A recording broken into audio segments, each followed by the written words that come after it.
Also interesting that these are ideologies, right, tied to white supremacy. Right.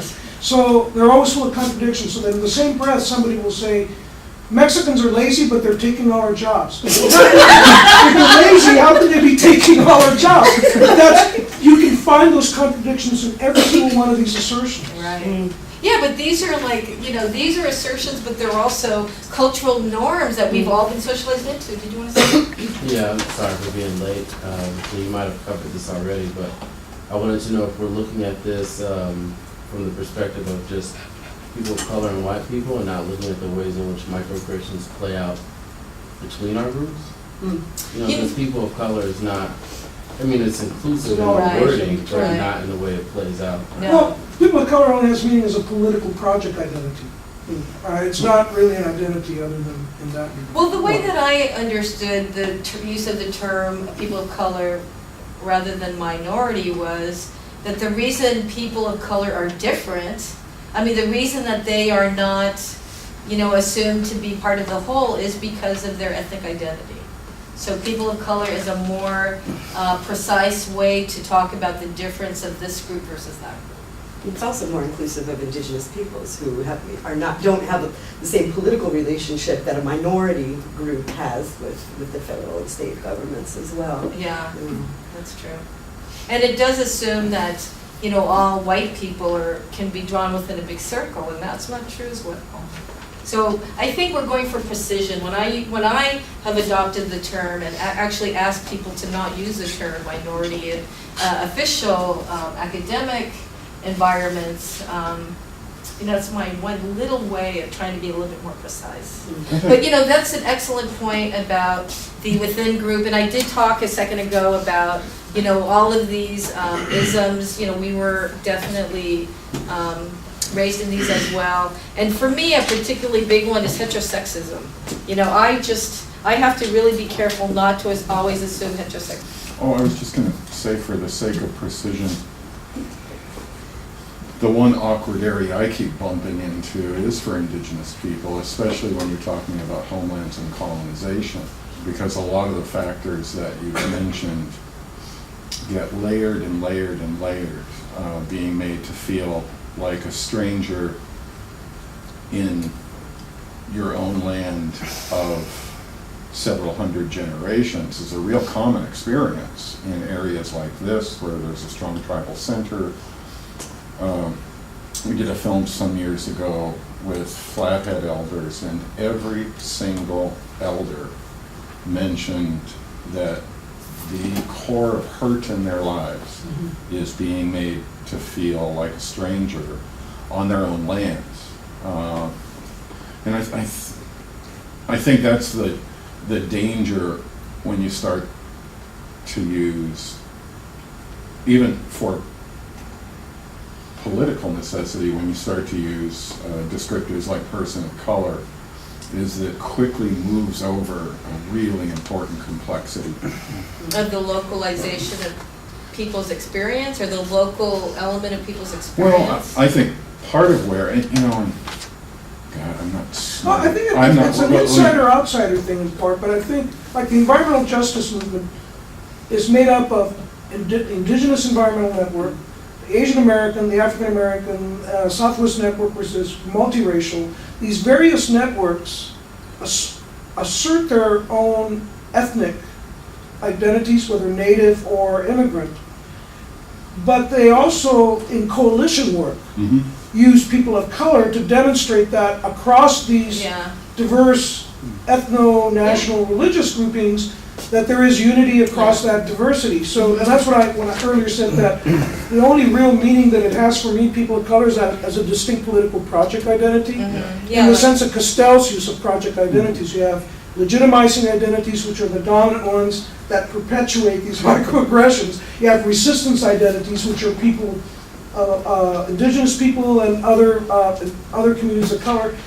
And then you have these project identities. Those are like political projects to create, solidarity and coalition, circulate struggle and solidarity across and among these groups. And that's the only context in which the term people of color really makes sense. Otherwise, every danger you named and more would be a real pitfall and a reason to avoid.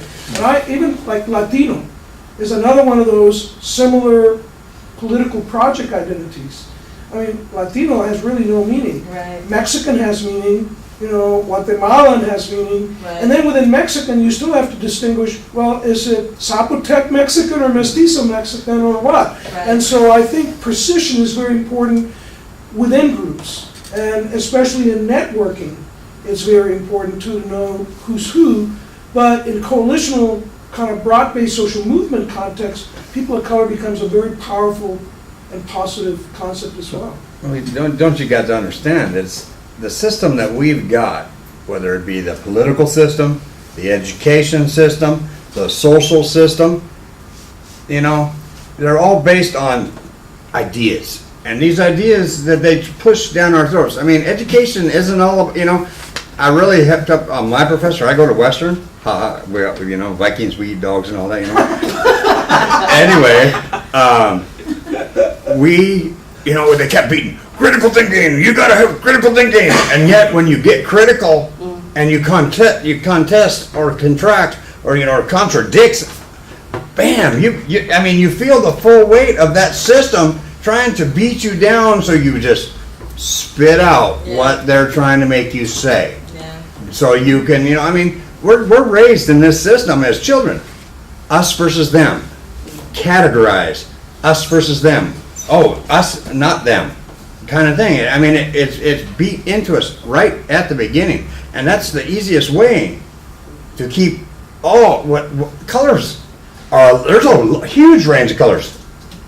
And if brown, black, red, and white all fighting among each other, you'll always be able to keep them apart. The old divide and conquer strategy. The other thing that Chris asked, sorry about it, just based on what he said, is one of the biggest myths that's tied into the myth of meritocracy, speaking of ideas that are dominant, is the myth of the individual. Yeah, I mean, that's right. native languages don't have a word for individual, and that says a lot about our epistemologies. Right. Right? And Actually, yet the myth of Foucault, meritocracy works. I think Foucault, traced the origins of that in, 18th century England, actually, the emergence of that. Well, plus we got contradictory myths. I mean, we're talking about, I want to be mindful of the time here. We Oh. have two other speakers. But Dan, I know you had a last final point that you wanted to make, or Just complexifying.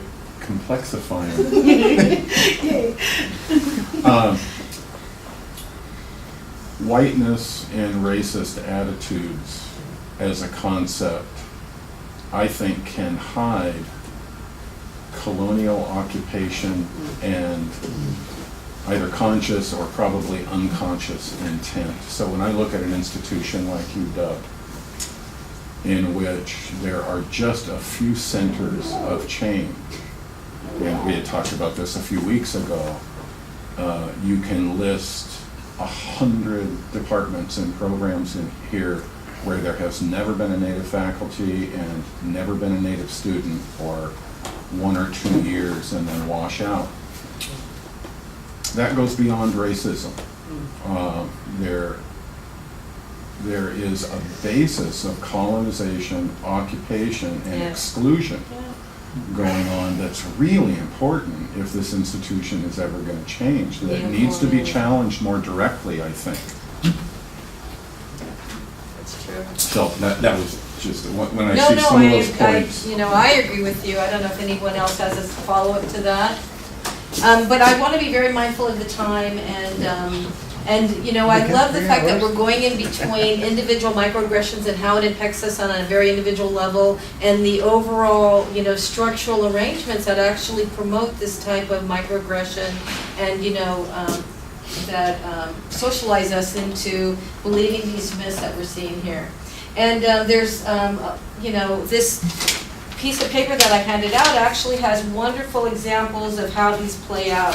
Does anyone want to talk about one? Maybe some of the students in here, Maura and I, does some one of these speak to you before I just show you some very macroaggressions that are still being perpetrated against Indigenous people in the U.S.? Anything? Anybody? I have this second-class citizen. It happens to me quite a bit. Person of color mistaken for a service worker. Oh yeah, that happens to me That happens to too. me quite a bit. Yeah. And I want to say that there's a new article out that I actually circulated, I think I sent it to you, about how faculty of color are treated in like big classrooms. Women faculty of color particularly. You know, half of the, I taught a big, huge class of 100 students, and, you know, it was very difficult. People were challenging me. If I had 5 citations of something, they would argue with me that I wasn't correct. It was just, people didn't want to believe that I had any truth to teach, or some people didn't. I don't want to over-exaggerate. Yes? In one of your earlier slides, you had the word environmental cues. What is that? What's an example of that? Environmental cues. It was a few slides back, like just as you were describing like the overview. Behaviors and environmental cues. What would be an example? Naming of a that? building after white males, you Oh, provide yeah. it there, that would be an environmental cue. Okay. Mountaineer, yeah. That's a good one. And in fact, often that happens and you erase Aboriginal names Right. as well while you're doing In that. fact, I think that the slides that I'm going to show you very quickly, because my time is up, have a lot of environmental cues in them. So, ongoing and current trauma, these are an example of microaggressions, appropriation of cultural and spiritual practices to some new age. You know, we all know about what happened with that poor guy in Arizona who actually killed 2 people in a sweat lodge. You know, that had, I think that actually Lakota Nation was actually decided they were going to sue that guy for appropriation of their religion. I think they did, or they started it. I don't know if it was more of a symbolic than you know. A romanticization and eroticization of AIA, men and women. You know, I think that happens to a lot of ethnic groups. You know, the men and women get totally eroticized. Invisibility, being mistaken for a different race. I mean, that happens very frequently to indigenous people. Religious defamation. You know, these are just some of the images that we put up with. What? I told Karina I was painting him on my van. I actually did. A guy who had that, you know, you know, the guy on the horse. What was that? Oh, the end of the trail? End of the trail guy. Yeah. The demonization of Native women. You know, exemplifying this whole captivity narrative.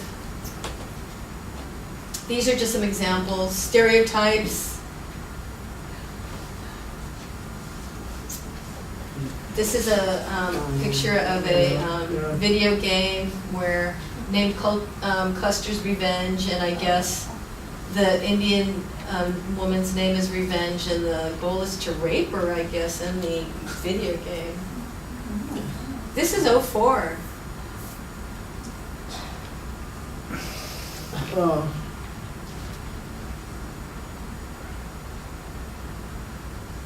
Yeah, Wall Drive. Well drugs, no well drugs. Yeah, I've been there. Yeah, me too. Look at that guy. This is Andy Smith, who's a wonderful feminist, indigenous writer. Systematic denial or failure or inability to see the reality of a situation. This denial need not be conscious, intentional, or malicious. It only needs to be pervasive to be effective. And what effect is it having? It's producing the racial stratification that we have in our society, and it's causing a lot of ill health. You know, me being in public health, I have to point out, it really does produce, it's not productive of wellness. I saw that in the paper the other day. This, actually, I was watching, this was the end of a Grammy thing, and I was actually watching this, waiting for them to come out, and actually I had a Zuni friend was visiting me, I was going, we gotta wait until Outkast, this is Outkast, right, comes out, because I really want to see their last number, and then they came out and did this. I was like, oh my God. Did anybody see that Grammy Awards? It was pretty funny. Well, funny and heartbreaking. These are just some of those environmental cues that you asked about, I think.